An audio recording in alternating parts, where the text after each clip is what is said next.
बिस्मिल्लाहिर्रहमानिर्रहीम। अस्सलाम वालेकुम व्यूअर्स, मैं हूं आबिद अजीज़ और वेलकम करता हूं आपको अपने यूट्यूब चैनल पर।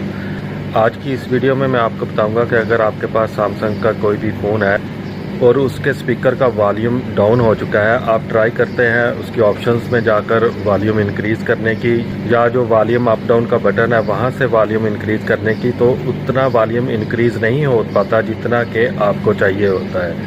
तो उसके लिए आपको बहुत ही आसान सा एक तरीका बताऊंगा। इसके लिए मैं आपको लेके चलता हूं अपने मोबाइल की स्क्रीन पर। मैं अपने मोबाइल की मेन स्क्रीन पर आ चुका हूं, जहां पर आपने डायलर पैड के ऊपर क्लिक करना है। उसके बाद आपने कीपैड को ओपन करना है।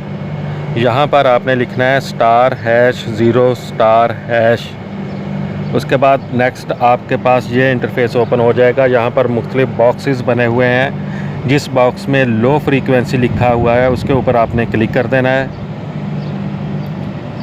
और नेक्स्ट पेज जो ओपन होगा लो फ्रीक्वेंसी टेस्ट जहाँ पे लिखा है, इसके नीचे 3 बॉक्स बने हैं।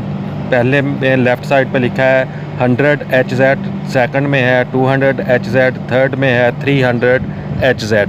आपने 300 Hz को सिलेक्ट कर लेना है। जब आप 300 Hz के ऊपर क्लिक करेंगे तो उस बॉक्स के नीचे एक लाइन आ जाएगी ब्लू या ग्रीन कलर की। इट्स मीन कि वो सिलेक्ट हो चुका है।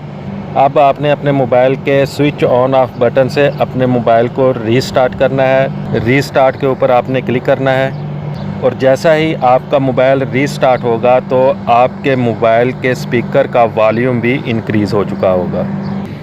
मैं उम्मीद करता हूं कि आपको दी गई मेरी ये इन्फॉर्मेशन बहुत ही मुफीद होगी। अगर आपको वीडियो अच्छी लगी है तो इसको लाइक कर दें, दोस्तों के साथ शेयर कर दें।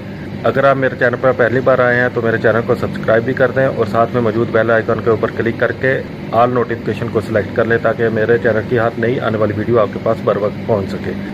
कमेंट सेक्शन में जाकर बताएँ कि आपको ये वीडियो कैसी लगी है। आबिद अजीज़ को दें इजाज़त। अल्लाह हाफिज़।